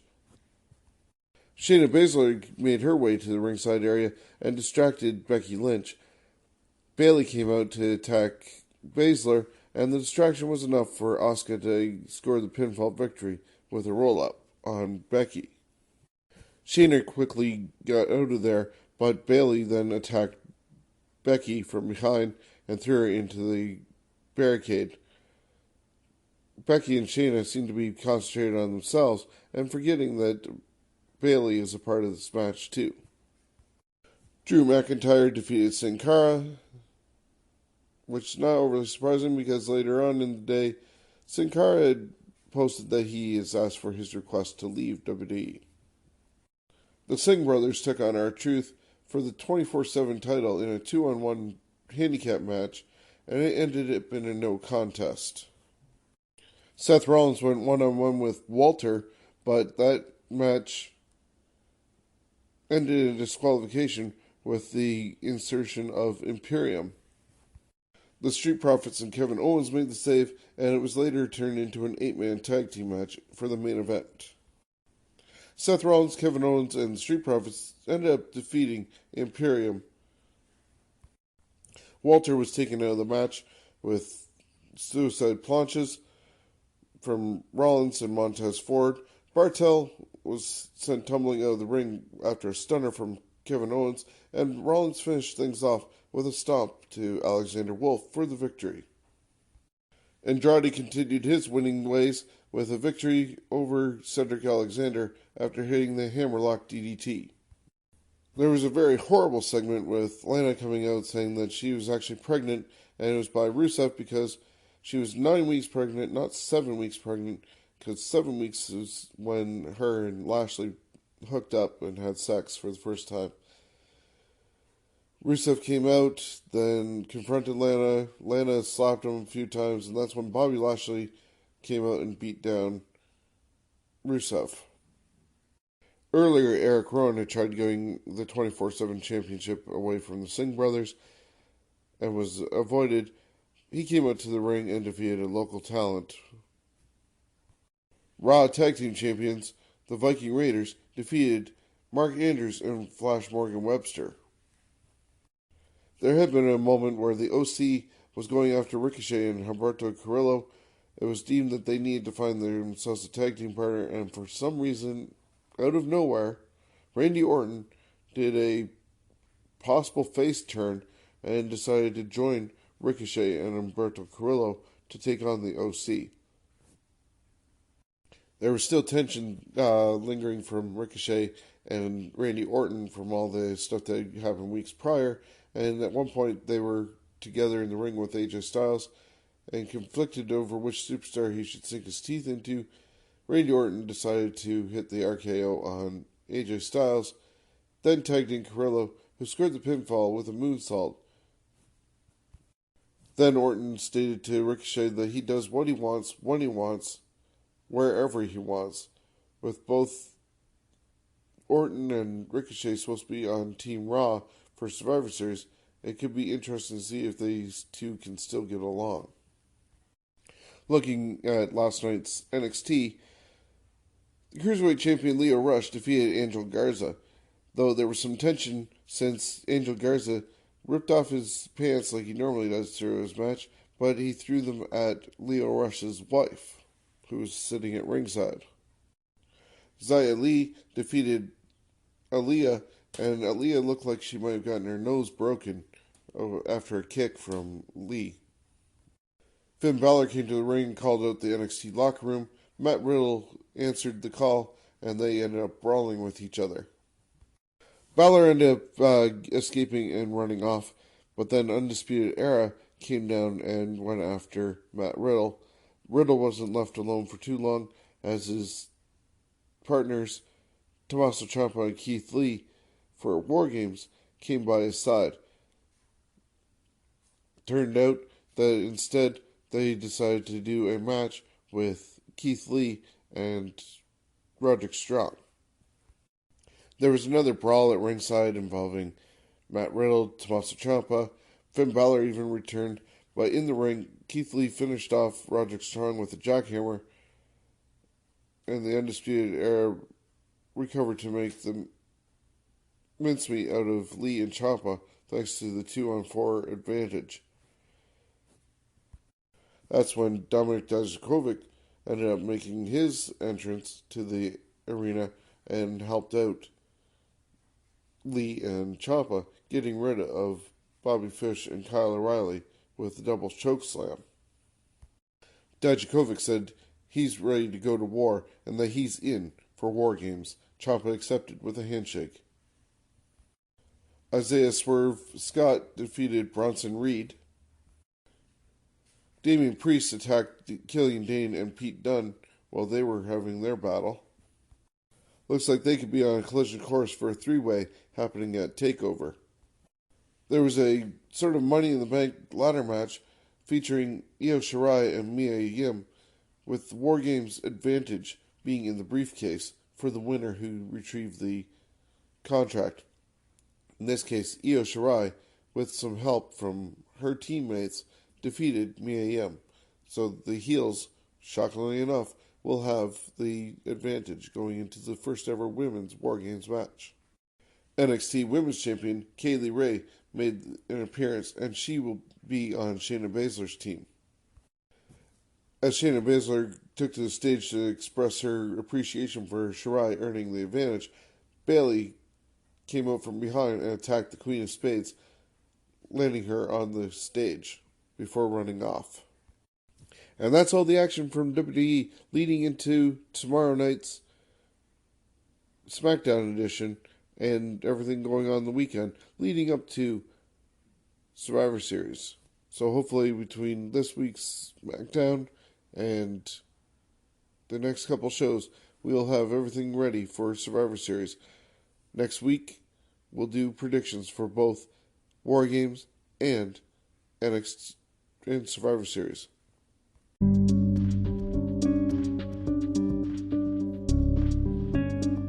Shockstock 2020 is New Earth's biggest pop culture expo and film festival. The real end is near, as the outside world falls into chaos. Word of a sanctuary for mutants, freaks, goblins, and geeks spread throughout the land. 3 days of thrills and chills, with screenings, panels, celebrities, workshops, interactive fun, vendors, all-nighter parties, and more. Stay tuned for guest announcements and more info.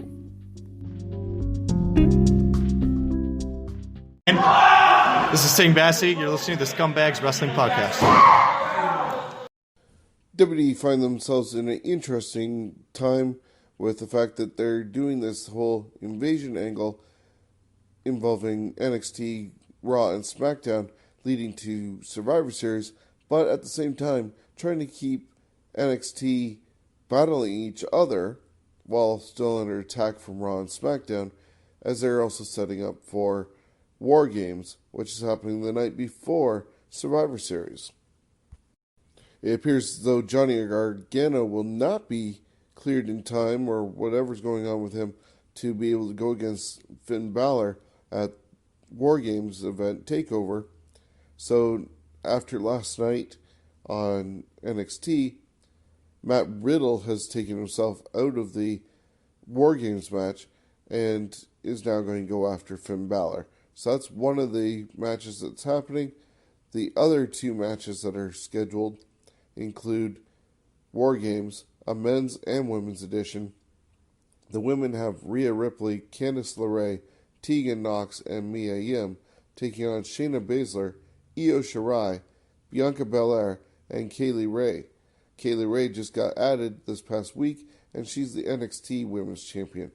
The other side of things, for the men, have the Undisputed Era, Adam Cole, Bobby Fish, Kyle O'Reilly, and Roderick Strong, taking on Tommaso Ciampa, Keith Lee, Dominik Dijakovic, and still a partner yet to be determined for Ciampa's team.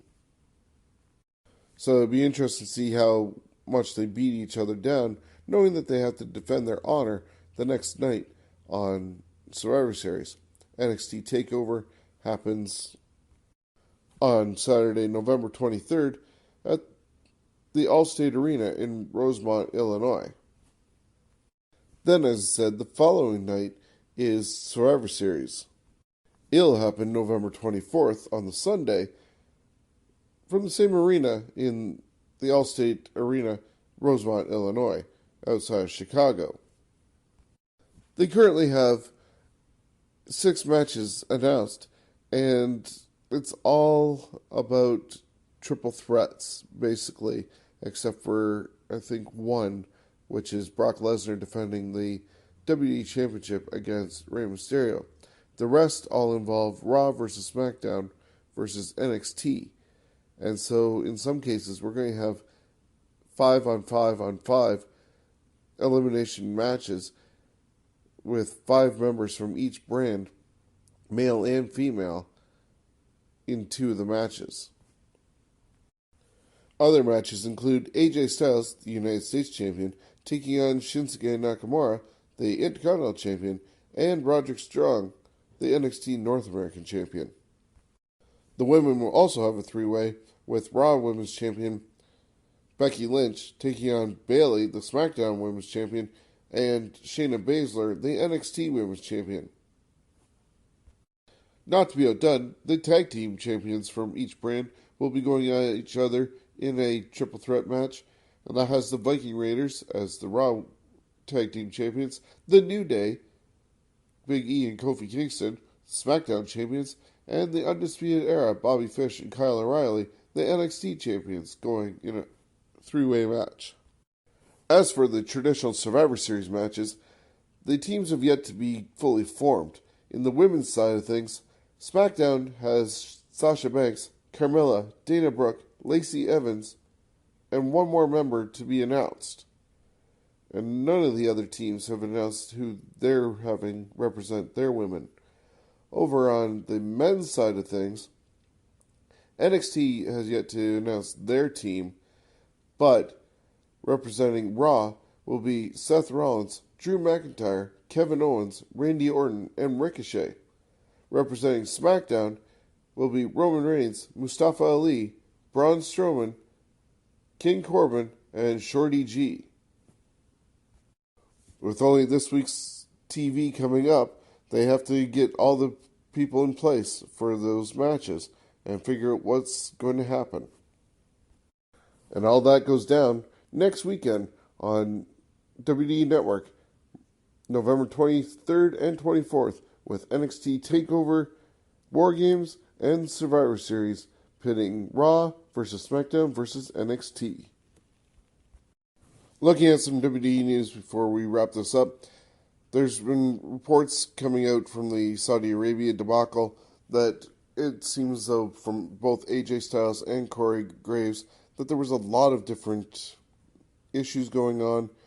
They didn't want to address any of the rumors that they heard, but they did acknowledge that there had been mechanical issues with the plane, a gas truck in the way, and it seemed as though the time for the pilots to be able to fly was running out of time. Just like any truck driver, you don't want them up in the air for longer than they should be, just like you don't want a truck driver on the road longer than they should be, and because of that, their timeout expired, and that's when the talent were taken to a hotel and then flown out later on. There was question about Vince McMahon leaving people behind, but as Corey Graves explained, that Vince always leaves right after a show and takes off, and he's done that whether it's in North America or any elsewhere in the world. So for him to be criticized for going ahead of them kind of doesn't make sense. Just some sour grapes from talent who were not taken immediately. As for the talent that did go, they left on the private jet because they had been guaranteed to be on SmackDown and they didn't want to disappoint fans. Turns out, though, they only landed around 9:30 as the Dana Bryan and Adam Cole match was starting, so they wouldn't even make it there in time because of all the delays anyways. So it was good that NXT was able to get there in time to cover, which according to Adam Cole, they arrived only about at 8 o'clock-ish after their flight, and Brock Lesnar and Paul Heyman were in the ring cutting a promo. They still didn't have time to really discuss what they were going to do, and it was just a last-minute throw together with Dana Bryan and Adam Cole in the main event. So, yeah, who knows what the real story is. But then WWE came out also and said that they've extended their relationship with the Saudi government or the General Sports Authority, and that they'll now be doing 2 big shows in Saudi Arabia each week. Don't know, or each year, should I say. Don't know how that's going to work out, considering there's a lot of talent that's angry about what happened and might not want to go back to Saudi Arabia. And if they have the option of saying no, just like others in the company have, like Kevin Owens, Daniel Bryan. What happens when more people say no? How do you fill out these cards? After teasing that he was going to go to AEW, Randy Orton signed a contract extension, which is maybe about 5 years, I think. And he'll be around longer. The Miz, he signed for longer. So did Paige. So they'll be around WWE. You never know if Paige will ever get cleared, but she's working on WWE backstage. Speaking of backstage, their first official episode had only 49,000 people watch, which is kind of crazy. This week's episode was up over 100,000 people, and it ended with the return of CM Punk. And he came up to the camera and said, just when you think you have the answers, he changes the culture. So he's going to be part of the WWE backstage show as a recurring role. Doesn't sound like it's going to be every week, but he's going to be there most weeks. That definitely is going to help spark the ratings on that and get more people watching it. He's hired by Fox. I guess WWE did give their approval to hire him, but he's getting paid by them, not WWE. And that also instantly had some people tweeting that they wanted to go one-on-one with Punk now that he's this close to being part of WWE. And that included Bray Wyatt and Seth Rollins. So, you never know whether or not Punk gets the itch to do so. He may step back into a WWE ring. That would be a lot of wounds having to be cured between Triple H, Vince, and CM Punk. There's also rumor that CM Punk is still part of USADA drug testing and still could be doing UFC fights. And there's been rumor that there's one coming up soon. Nothing confirmed. So that's what's going on in WWE right now. Let's see what happens. Thanks for tuning in, and we'll be back with our regular scheduled programming next weekend. I want to thank you for joining me, and be sure to subscribe wherever you are. We're on Stitcher, Spotify, iTunes, iHeartRadio, and we also have our weekly special on our Facebook page and YouTube channel, The Production Line from the Tyson Dukes Wrestle Factory, watching the stars of tomorrow being built today. Till next time, have a great one. Granted, I understand it's essentially the same unappreciative crowd full of scumbags from last night.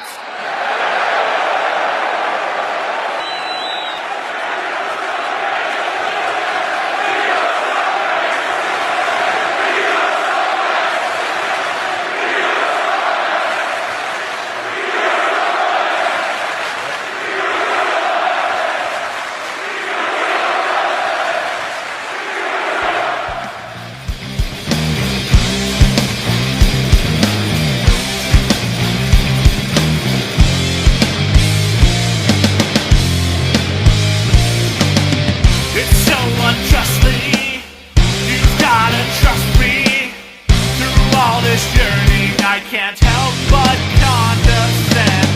I feel the touching, it's so unloving.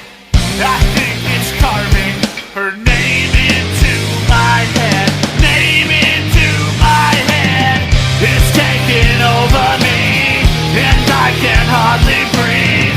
I need a problem solver, someone to cure my sorrow.